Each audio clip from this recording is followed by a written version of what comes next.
Հələ գնացել ես, ասենք ինչ որ մի ռայոն պերաշկի ես ուտում։ Կներես էլի, բա այդ քո հետևից այդ շարասյունը որ այդ ում հաշվին է այդ։ Ասենք լավ, ավտոբուսի տոմսը կարողա դու ես առել։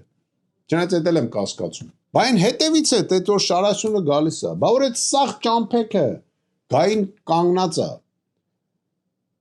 Դու չես այսօր դա անում։ Այդ ֆինանսական ծախսերը ո՞նց ես դու։ Լավ հասկանանք հələ այդ քարոզ արշավ արդեն որ մեկնարկի, դու այնվաղ դա անես։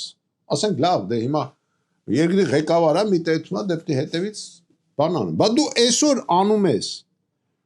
մեր հաշվին, մեր հարկատուի հաշվին, դու այսօր քարոզ արշավ ես սկսել, հետևից այդ շարասյուն ես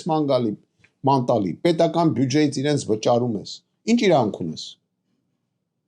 Դա կոռուպցիա չի։ Չգիտեմ, խի մերոնք կոռուպցիան հասկանում են, գիտեք ինչ, որ միտեղ հանդիպում են մեկը մեկին փող ա տալի։ Կոռուպցիան մենակ դա չի։ Սա էլ է կոռուպցիա։